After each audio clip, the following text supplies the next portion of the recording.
Natasha, good morning. Good morning. Thank you for doing this. You're welcome. Does it feel a little funny to be at the front of this room? Yeah. It wasn't that long ago you were on the other side. No, just a few years ago, I guess. Well, time flies. Let's start by giving the students a little bit of context here. So if you can describe what it is you do. You know, what you describe your job for them right now, and then we're going to back up and we're going to talk about how you prepare to do that job. Okay, I work in Fulton County. I'm an assistant public defender. I represent people charged with different crimes. They can range from drugs, thefts, aggravated assaults. The only crimes I don't work with are the life crimes, and those are left for the senior attorney assigned to my courtroom. In Fulton County, I work in front of Judge Sean LaGrua, and my trial partner handles the most serious ones, like your rapes, your aggravated child molestations, your murders, and then I sit second chair on those. So my office does a good job of kind of easing you into the role. I just moved into a courtroom. Before, I worked in the non-complex division, which was just property crimes. So drugs, guns, thefts, and now you move up. So my office does a great job of making sure that right when you're out of law school and you're trying to figure out what you're doing, they don't just kind of throw you in and say, okay, here's a rape. And you're like, oh, okay. So that's basically what I do. All right, so you can do a good job, and with experience, you can aspire to aggravated assault. Yes, yes. Should I say defending? Yes. As we said, you know, it wasn't so long ago you were sitting in this room as a student. And so this experience is very fresh in your mind, unlike a lot of the people that the students hear from. What did we do well, or not, to prepare you for the kind of career that you did? I think Mercer did a great job of having classes where I could take advantage of certain opportunities. While I enjoyed, the lectures in general, I really liked the practicums and the other classes that Mercer offered. I did the judicial practicum with Professor Longin, and it was actually through that practicum where I got an internship with Judge Mark Treadwell down in the Middle District of Georgia. And I really, when I was here in this class, I had no idea what I wanted to do.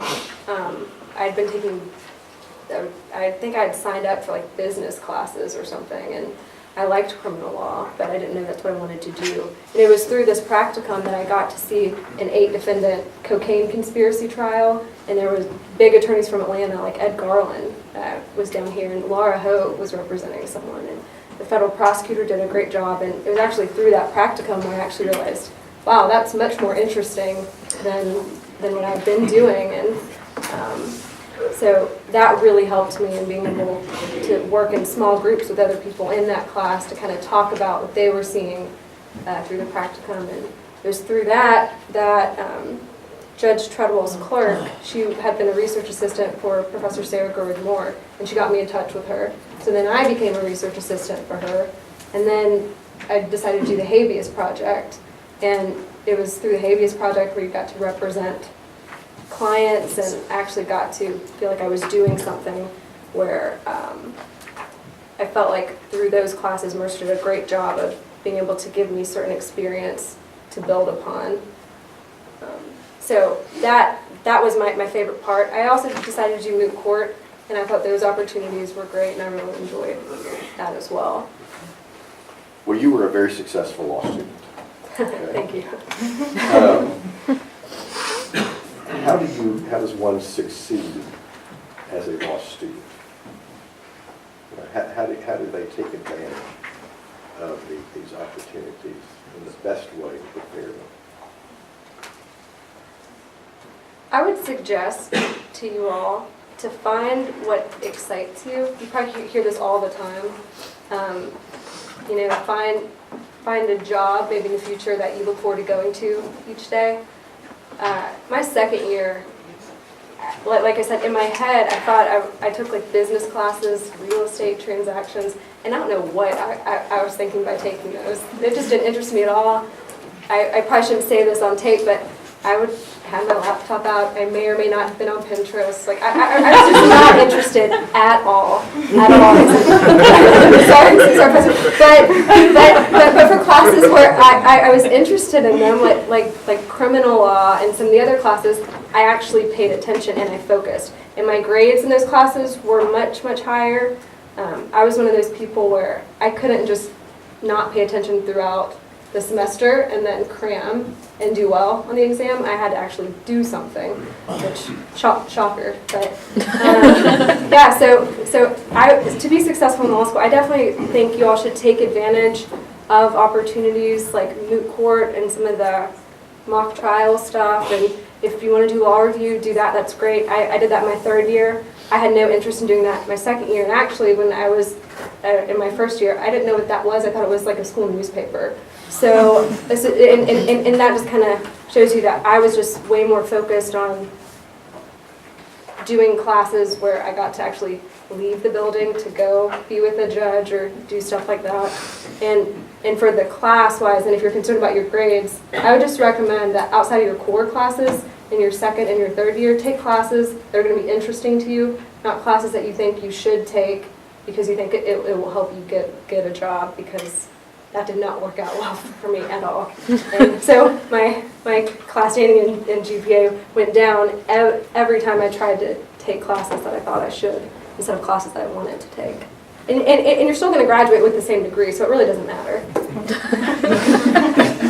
It's true. I want to ask you one more question about Mercer, and I apologize, I didn't warn you in advance. I'd ask you this one, but I think it's an easy question. You spent a year with us in the LLM program, and that program is not currently active, but it was for 3 years and may come back. Would you mind talking a little bit about what that experience did for you in preparation for your career? Yes.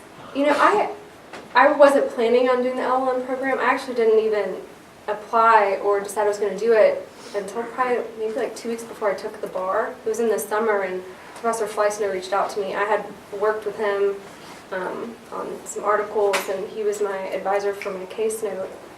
And he said, look, we have an opening, would you be interested? And at first I was a little bit hesitant. I've been in law school for 3 years. I really wanted a job.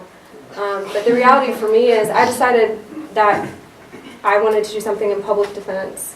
And unfortunately, or fortunately, for a lot of you who may want to go into a government job, they require that you have passed the bar before you can even get through some of the county application steps. So I already knew going into it that the chances of me finding a job before the end of October or November were slim. And it was just still, I mean, it's still hard to find a job anyways. So just knowing the lag time between the time where I probably could find a job and talking to Professor Fleissner about the program, I was able to work with Professor Gord-Moore to be a graduate fellow with the Habeas Project, which was great because my concern was they aren't going to hire me without experience. So staying in school one year longer, how's that going to help? I was like, great, it's just going to put me back a year. But it actually worked out really well because I was able to brief my own cases. I actually argued before the Georgia Supreme Court that year. And I was able to get in touch with the Federal Defender's Office in Atlanta, where I got to work directly under Stephanie Kearns, who's the federal defender, and a few other really awesome attorneys. So that first semester, I was up in Atlanta, and I worked with the federal defenders that Thursday and Friday, so 2 days a week. And the second semester, I was with them 3 days a week. And I felt like the classes that we took with LLM really helped supplement what I was doing in that externship.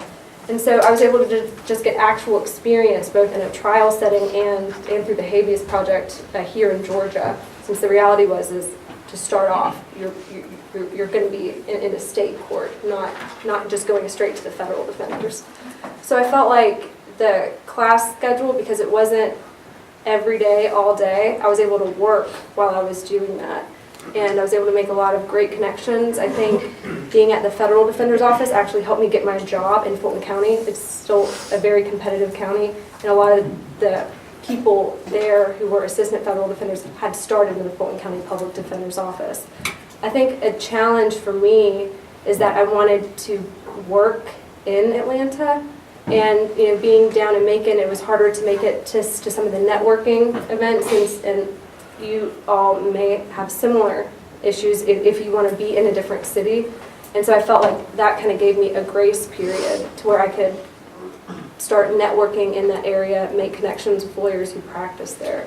So I feel like my way to get into the office was a little bit unorthodox. Most people that were hired at the Fulton County Public Defender's Office, they had interned there in summers and in law school, and they interned there for a while until an opening became available and they were hired. So I think in the class where I was hired, I was the only one who hadn't interned with them before. So it was a little bit unorthodox, but it worked out really well. Well, let's talk about that job of yours.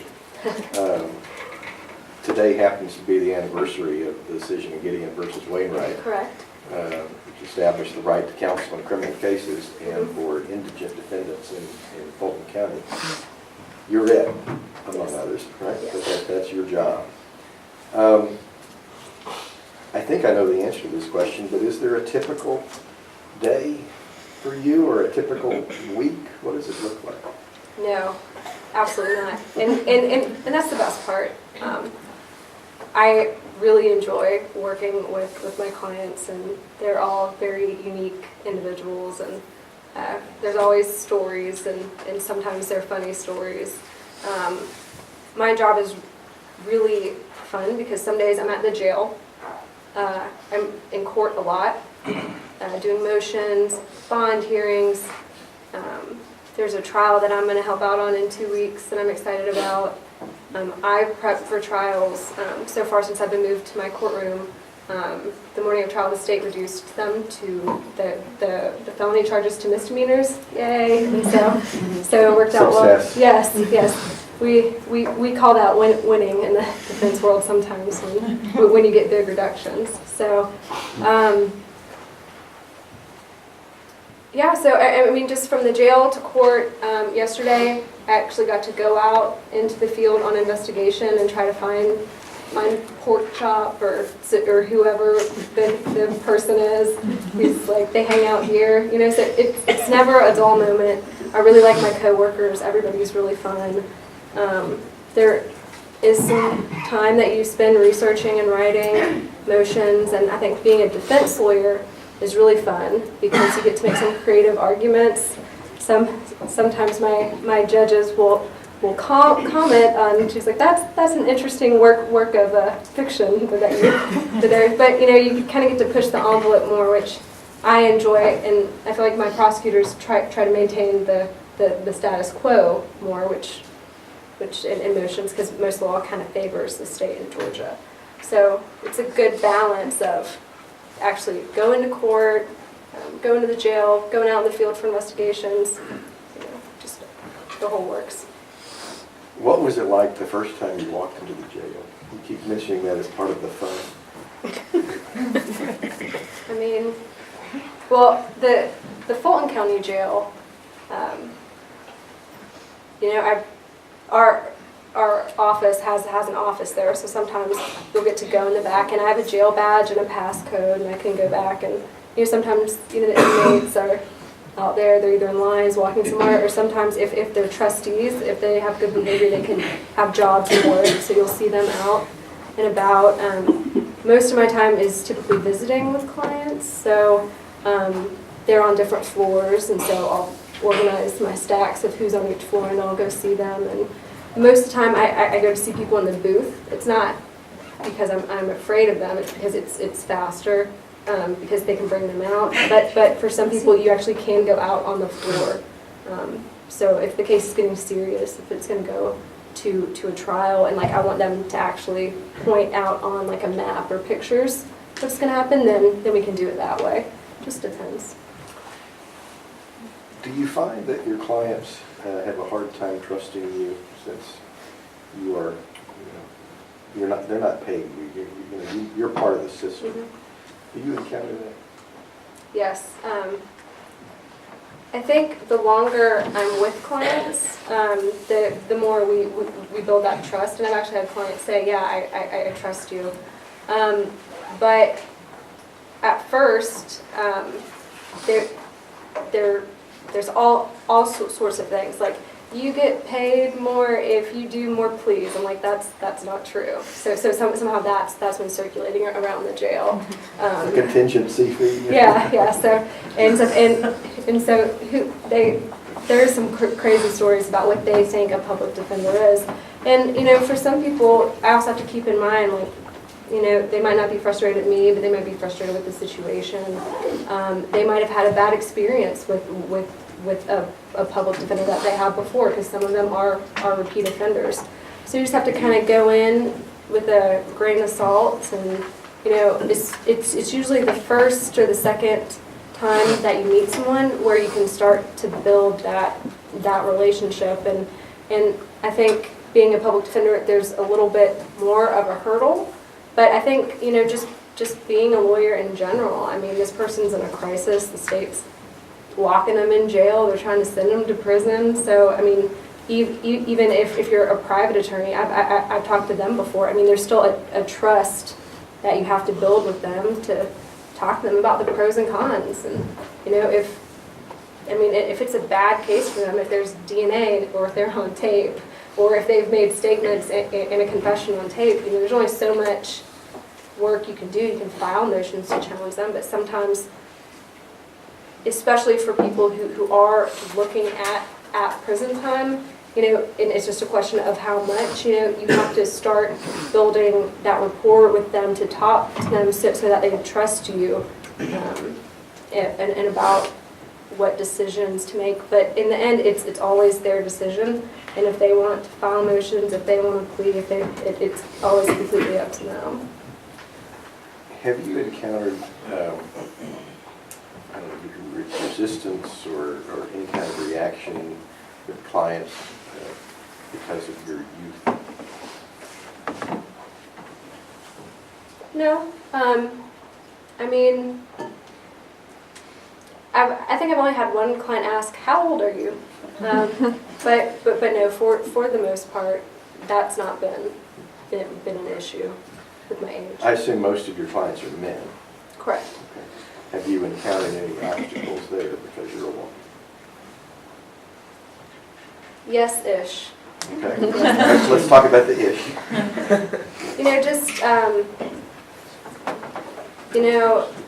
Sometimes trying to have a conversation and just being called like sweetheart, darling, and stuff. And it's like, stop talking over me and that type of, you can't sweet talk your way out of this type of situation.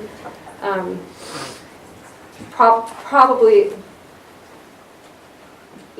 every once in a while I'll get someone that like tries to like hit on me, which is awkward because we're in the jail. That's why it's awkward? Well, you will it's just awkward just in general. But probably the funniest story was I was doing a plea, and at the end of the plea, the client looks at me and goes, "You're the most good-looking public defender I've ever had." So there are two problems with that. One, the comment was just inappropriate. And the second was, "Why have you had so many public defenders?" like you're obviously not good at breaking into cars. So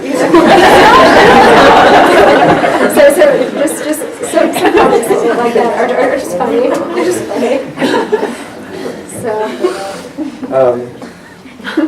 And I want to ask you more about these people, some stories, but was there anything in the transition that surprised you? I mean, you had done internships, and so I think you had a pretty good feel for what you were doing, obviously, but was there anything in that transition that took you by surprise? I think law school. I mean, it obviously prepares you for how to understand the law and that type of stuff. And I've been in internships to where I got to kind of see the workings of it. I think the biggest hurdle and the hardest part of the transition was how much emotion comes from the clients and from their families, where you're getting calls all the time with like people freaking out about, it could be something with the case or it could be something else. And that was a big transition because, you know, you already have work to do, and then there's a big crisis that comes up, and it's just purely just trying to keep people down and try to explain to them sometimes bad news or sometimes just a complicated issue that there's some disconnect on. So I think the hardest part for me trying to go into work was how do you deal with people's emotions? How do you manage expectations when you're the person that everyone turns to? Because in your internships, it's like, I don't know, boss. but my boss doesn't micromanage me. That's not to say if I don't have questions, and I have questions a lot. Like I can ask my trial partner or the senior attorney or my supervisor, because my office works as a team. And then there's sub-teams under that. So, but that was shocking, I think, when I first started. I was like, whoa. I assume you get bad news a lot. Is there a secret to delivering bad news? It's your responsibility to do it. You can't shrink from it. Is there a secret to doing it well? I think, I mean, I don't know if it's a secret, but I think you need to be who you are and play, I think, to your communication skills and be as honest as possible. There's no need to sugarcoat things to where it might be confusing to someone. You know, you have to just be open and you have to be honest. I tend to spend a lot of time talking about it with the client and say, well, you know, this is this option and this is this, and just walking through it. And I like to explain everything and then make sure that they understand what the main point is, which is what I typically start with. And you know, a lot of times too, you know, there are so many variables where we just don't know exactly what's going to happen. Well, if this happens, then this. If they have this piece of evidence, then you know, so there are a lot of unknowns, but you still have to say, you know, this is the likely reality. Yes, if we go to a trial, the prosecutor will file, you know, some notice to say life without the possibility of parole. The situation I get into a lot is for people who have multiple convictions. If you have 3, and if the prosecutor brings a certified copy, then the person, if the judge gives them time, they are not eligible for parole. And that's something where they need to understand, like, you will spend every day in prison. And it takes a few times to say that, I think, for people to understand it. And you have to explain that to them, because they need to understand the truth about their sentence and not think, oh, well, if I get time, then I can get out on parole. Because it seems from my conversations with a lot of people, they just think that parole is automatic and you don't have to serve all your time, which is not always true. So that's a difficult conversation I have to have with a lot of people. Speaking of difficult conversations, let me ask you a question I bet you've gotten before. In this new job to which you've been promoted, one of your jobs is to represent people who are accused of child molestation. And that's just an example, but you represent people who have been accused of and who sometimes factually are guilty, right? Not legally guilty, but factually guilty of the acts of which they are accused. How do you justify yourself to people who look at you and say, why would you spend your life representing these lowlifes? I get this question a lot. You know, there's two answers to it. You know, one would be the constitutional answer. You know, as Professor Williams said, it is the anniversary of Gideon versus Wainwright. You do have a constitutional right to counsel. It's also Happy National Public Defense Day. And you know, you do have a right to just have someone checking the government. There are a lot of clients who did not do what the state said that they did. Or there are a lot of clients who were just randomly stopped on the street for no reason, and you need to file those motions, and you need to hold the government accountable to the Fourth Amendment. And I view my job as kind of being a referee. And I say this a lot to my uncle asked me that question. He asked me all the time. He's like, "How can you do that? You should be a prosecutor." But you know, I'm kind of the only player that doesn't get to make a decision in this, right? My client made some decision that probably got them in this situation. The police make some decision along the line to either stop them or investigate them and arrest them. The judge decides whether they give them bond. The state decides whether or not they prosecute them. So I can file motions, but I can't control if they dismiss the case. So I'm the only person that really doesn't have any decision-making power, so I view my role as being a referee and stuff, just to make sure that everyone is doing the right thing to make sure that they treat my client fairly, which also kind of bleeds into the humanitarian perspective. I mentioned this earlier, but I really like most of my clients. I don't think that they're evil. Most of our justice system, it's drugs. Or just smaller crimes.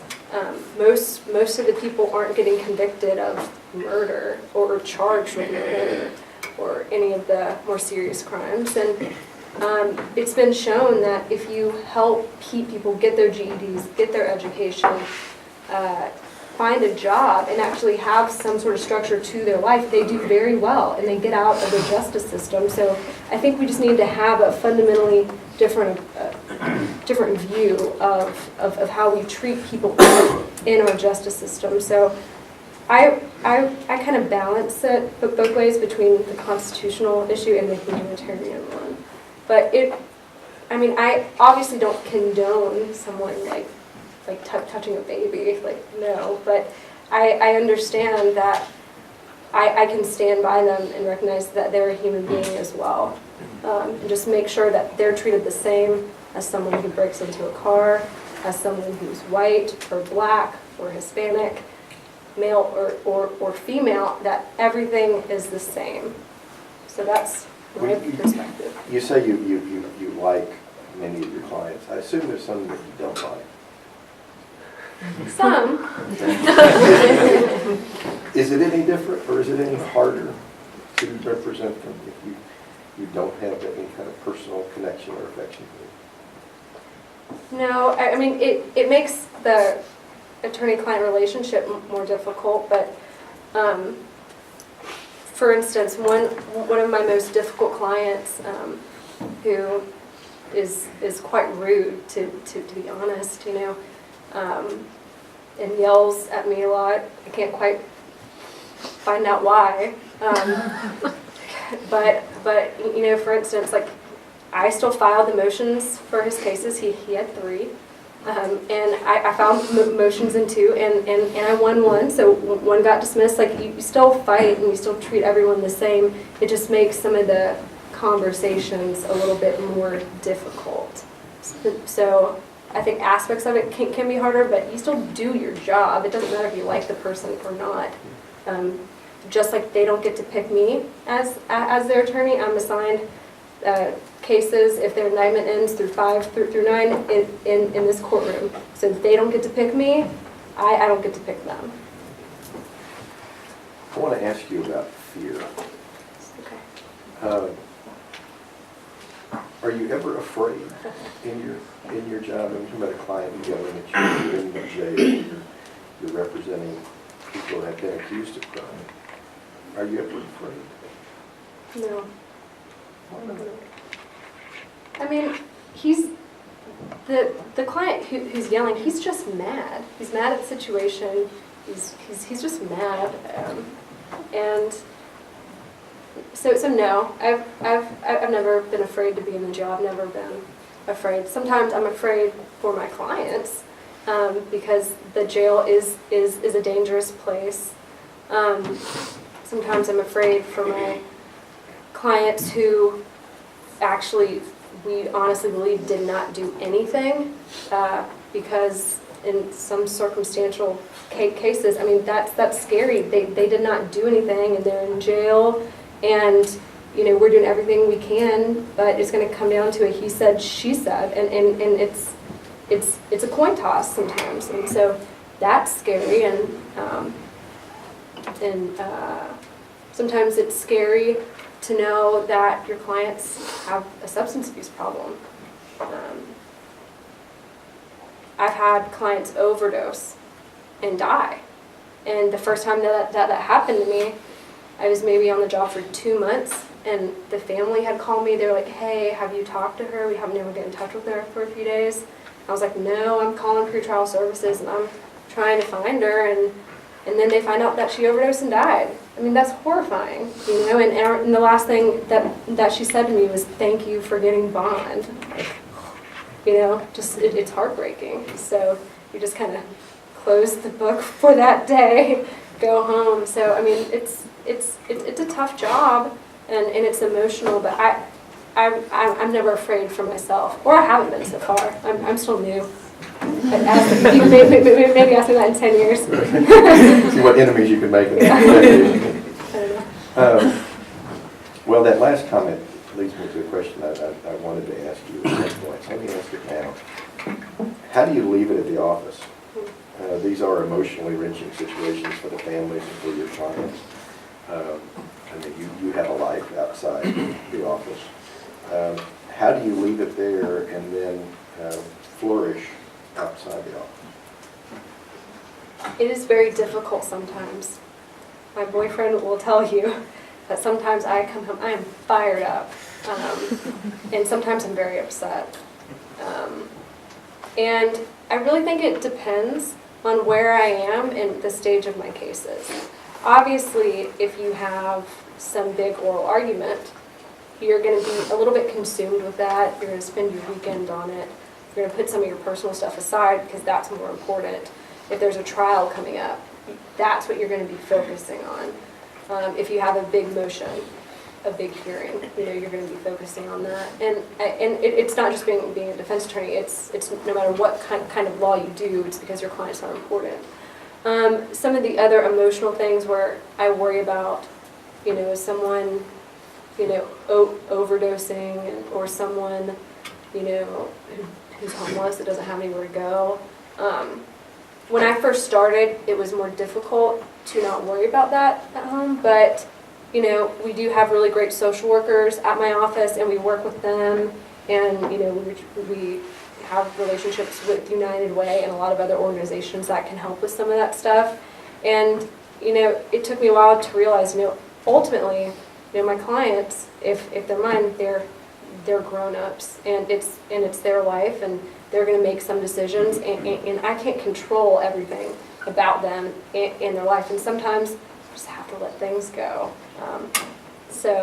But it is tough, and it really depends on the situation. Some days I'm just really bothered by things, or I'm fired up, and I try to exercise. I try. That also goes in spurts. I try to hang out with friends or do something. Let's get it easier. Yeah.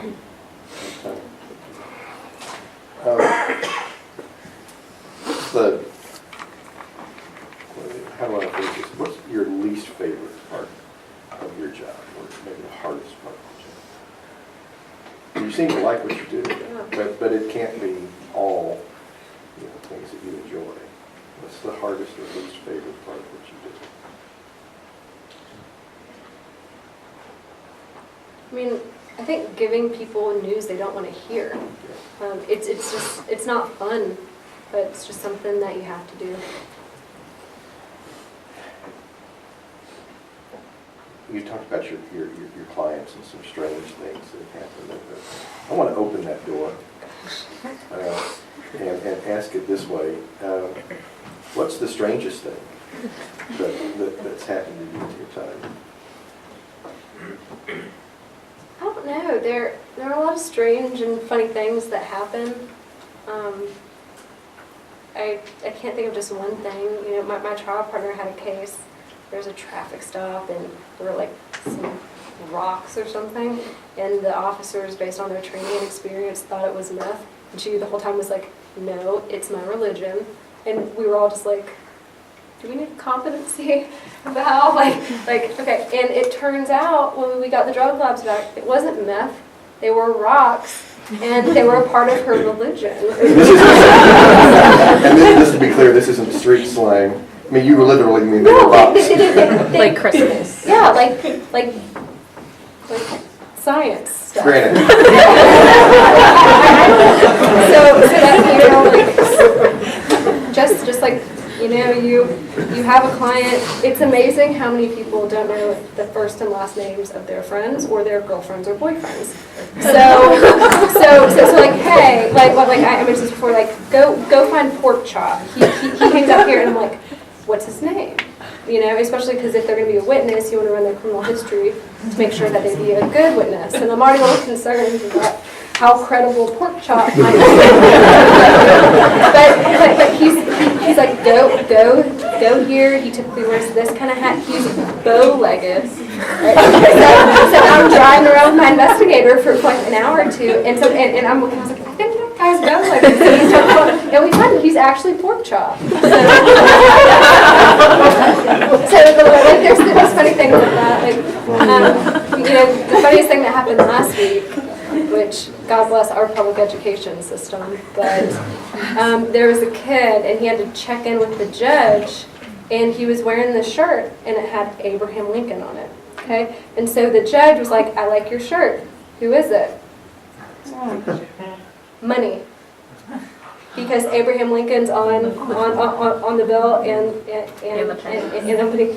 stuff, and everyone's like, money and stuff, and it's just like, and then someone's like, Abraham, you know, it's just like those things, and I mean everyone was cracking up, and the judge is making him write a book report on who Abraham Lincoln was. Comes back to the court again because she was like, no. So I mean, it was really sad, but really funny. It's just like, money. And he said it like it was nothing. It was so darndest thing. Isn't law wonderful? Yeah.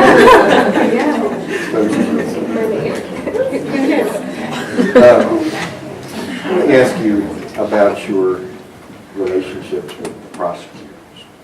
The students earlier in the semester did a case study about some prosecutors who did not turn over Brady evidence.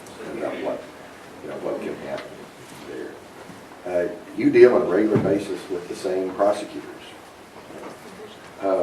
What is that relationship like, and how do you cultivate a healthy relationship with them? I like most of my prosecutors. We really need good prosecutors.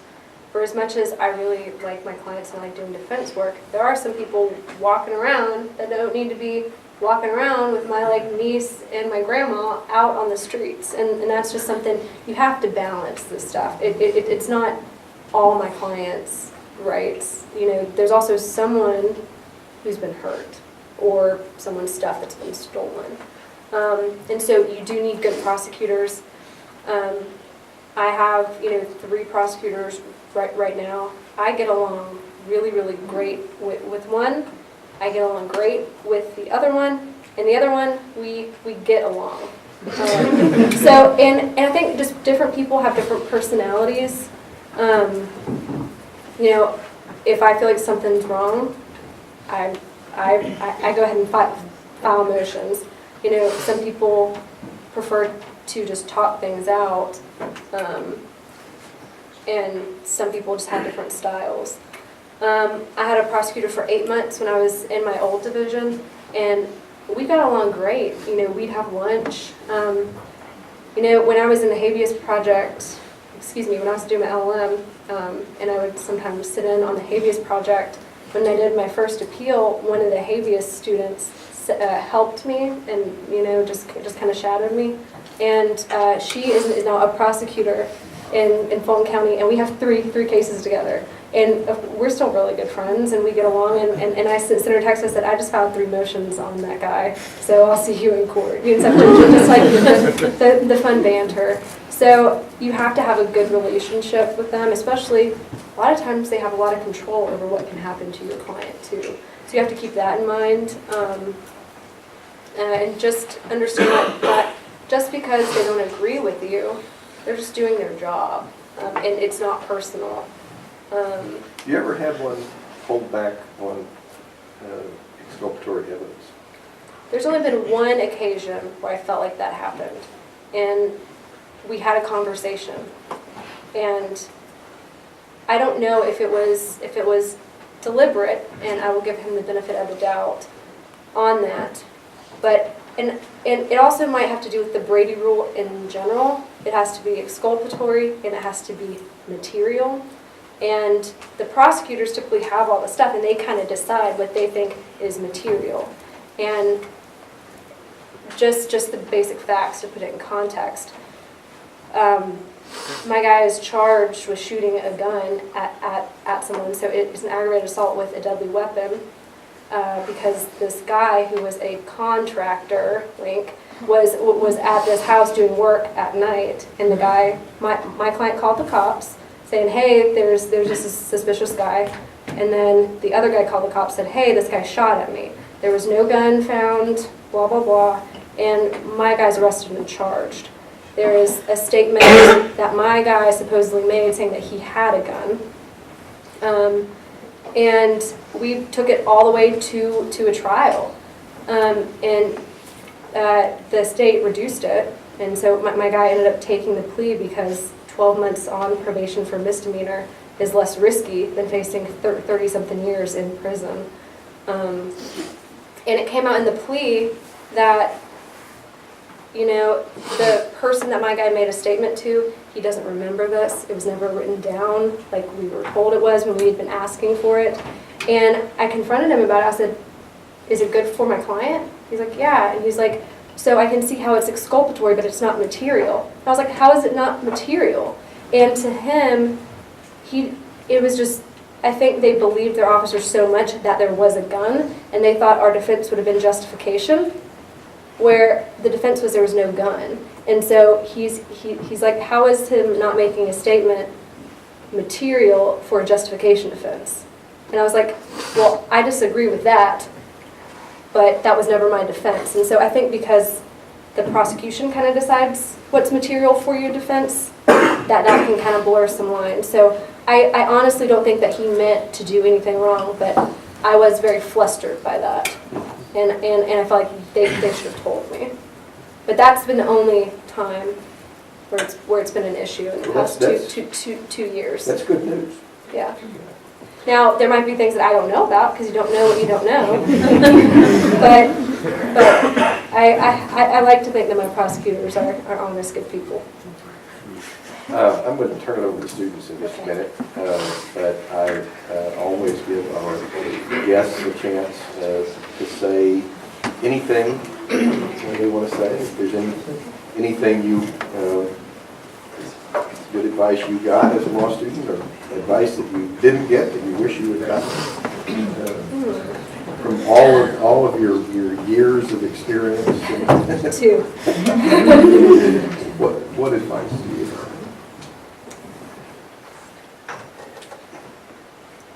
I would say take advantage of the opportunities that you have now so you can build on them.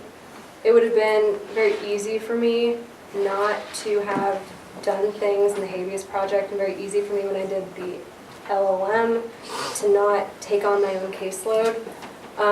And just because you're young and just because you're new, that doesn't mean that you can't do great things.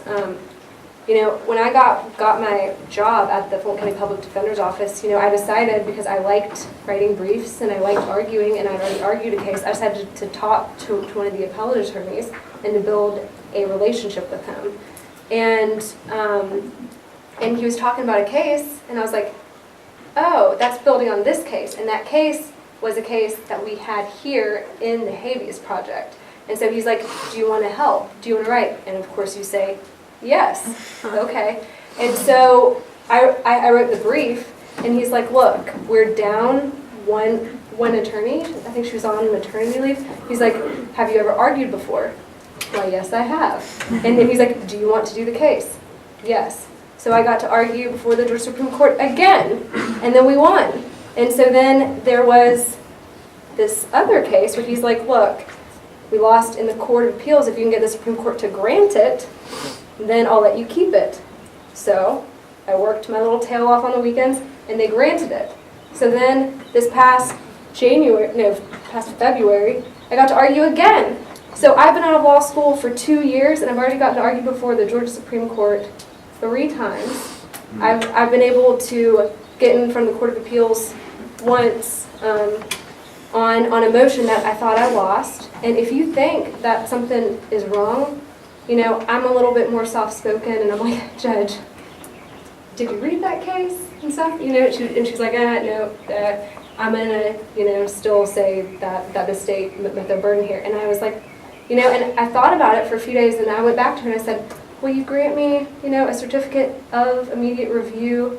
And she's like, all right. And it's hard for the Court of Appeals to grant them. I think in 2014 they only granted 77 for criminal cases, and they granted it. You know, so don't just sit back if you're told, you know, no, you lost, or don't you know, hold back because you're young and you feel like, you know, you need to wait your turn. You know, take advantage of the opportunities that you have, because they're only going to open up doors the farther along you go. That would be the best advice. It's still, you know, it's tough. It took me maybe 5-6 months to finally find a job. I mean, I was applying everywhere. You know, I had to apply to my job now twice. I didn't get it the first time. It's just, it's competitive, and you have to make sure that you put your best foot forward. Find good mentors. I've benefited a lot from Professor Long and getting me into the internship with Judge Treadwell, and Sarah Gerd-Moore helped me out a lot. Scott Key, he's an adjunct professor here. He's doing the habeas project now. He was instrumental in helping me try to get my job. You know, I applied to the DA's office, you know, too, just to be open-minded. And so just, you have to just put forth a lot of effort, and don't sit back because you feel like you should or you're supposed to. Just do it. Just do it. What questions do you all have for Natasha this morning? Yes, sir. With your LLM, how did that translate into your practice area? Like, what were some of the things you learned with that LLM, and how did that translate into practice? I think the LLM, it just further honed in on certain things for criminal procedure. It was more geared towards federal crimes. So, for instance, like the federal sentencing guidelines don't apply here in Georgia. Although my DA's office, they actually have a grid which looks very similar to those guidelines, because on one axis it's who you are, so basically how many convictions you have, and on the other one it's what you did, and then they kind of meet in the middle, which is very similar to the guidelines. But I think just focusing on more advanced issues and staying on top of current law. During that class, we did like a briefing case study on whether or not you could search cell phones, and so that was something that was still a question. Could officers just search your phone, or do they need a separate warrant to search that, because that would be a second search?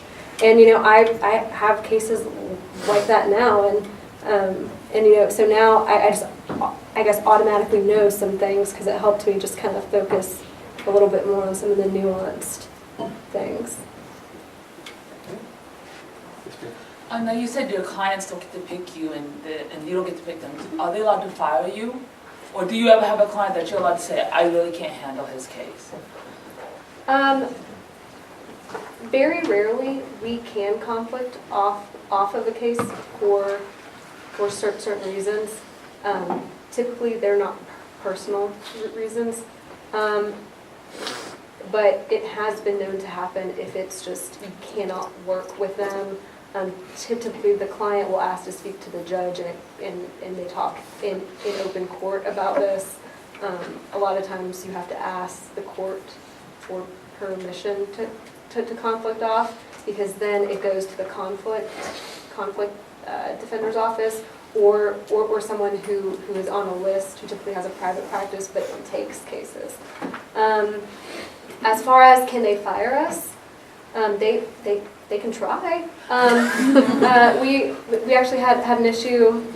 My trial partner had a case, and we were going to trial, and he filed a motion on her. I forget what he called it, but it was a very interesting motion. And so basically, you bring the defendant in, and the judge has a hearing with him. And I think he even asked to fire the judge.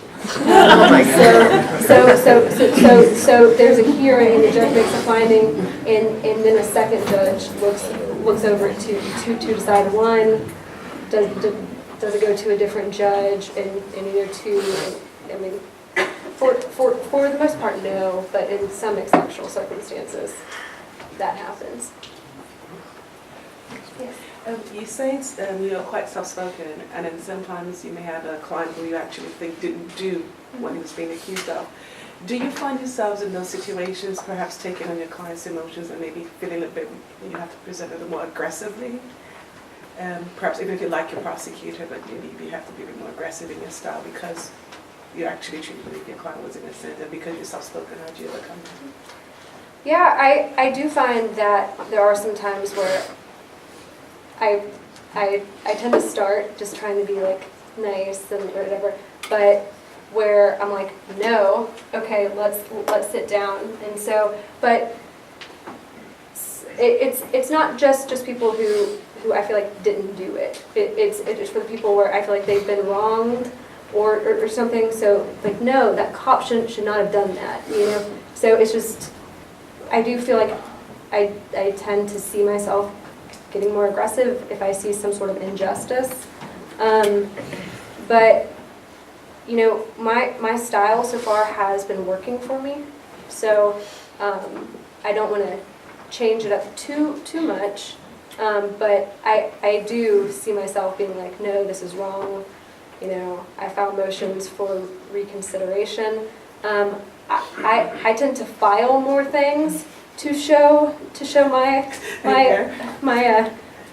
feelings. Like the state filed something saying that they wanted to introduce a prior act of my guy into a trial. And I was like, well, this is just absurd. And he made some comment. He was like, well, like some comment like, well, of course your guy did this one because he did that one. And I was like, well, that's character evidence. And I wrote like a 15-page brief and stuff, and I filed it, and I gave it to the judge and the cases, and they were just looking around like, what? And I was like, let's start at the beginning and stuff. And so to me, just like I kind of showed my aggression more towards just using the law and filing things instead of me standing up and being like, whatever.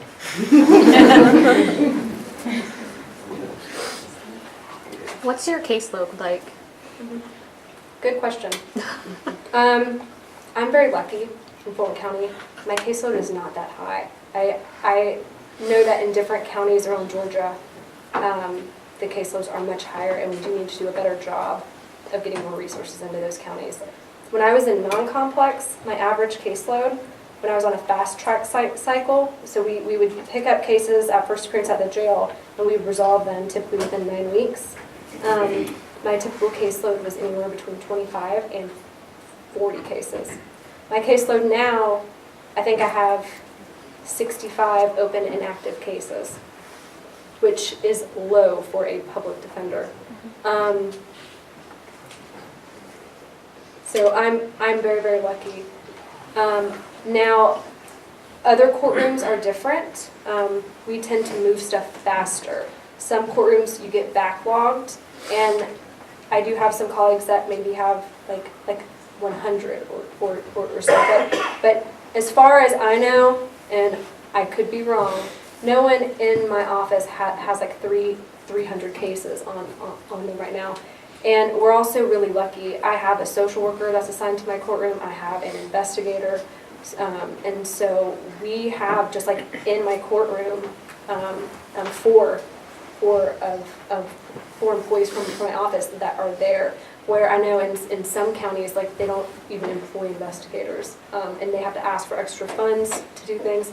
And we have to do that too if we need an expert, or if we're running low. You know, we can ask the county for additional funding if our office doesn't have it. But I'm very lucky to be in my office because we do have resources that many other counties in the state do not have. But let me say one thing. My trial partner has more than me. I don't know her exact number, because all the cases that come to the courtroom, if they're like murders or rapes, the crimes that I'm not allowed to touch yet, she's taking all of them. So my caseload will probably go up once I get those, because those take a long time to actually come to the end. Where for, you know, an aggravated assault, it sounds scary, but for the most part, you can resolve those semi-quickly. But if someone's charged with murder, they might sit for a while, and those can add up. So I'm not quite sure how representative my caseload is right now of that question. We've got about 2 minutes. Okay. I've got one more question out of hand. What's next for you? I mean, when you're at this stage in your career, you have to be thinking about your future. You have to be, to the extent you can, mapping out what you want to happen over the next however long. Do you have a plan? Do you have? No, I'm not a big planner. I like my job right now. I'm still learning a lot. I still need to learn a lot. I mean, I started in May of 2014, so I haven't even been here 2 years. So I'm just focused every day on how I can do my job well, how I can help someone, whether it's, you know, helping them find a program where they can get their GED, or something along those lines. This job allows me to do a lot of good, and I really like that. I also like that, not being in private practice, I don't have to keep track of every 6 minutes of my life and bill stuff. I like, you know, that I know I'm going to have a paycheck, like, on my paydays, and I don't have to chase people down to ask them to pay me. It's always sad when I'm in court, there's a private attorney that has to withdraw because the person can't pay them, and then their case just kind of gets delayed, and it's just heartbreaking. And I'd be so bad at that. I'd be like, it's okay. I'll finish it for free, you know, and you know, lose my car because I can't make my car payments or something. But so I don't have a plan after this. I'm gonna take it in little segments. I'm still so new. Like law school. Well, I hope you can stick around for a few minutes to chat. I'm sure there'll be some students that want to talk to you in person. But join me in thanking the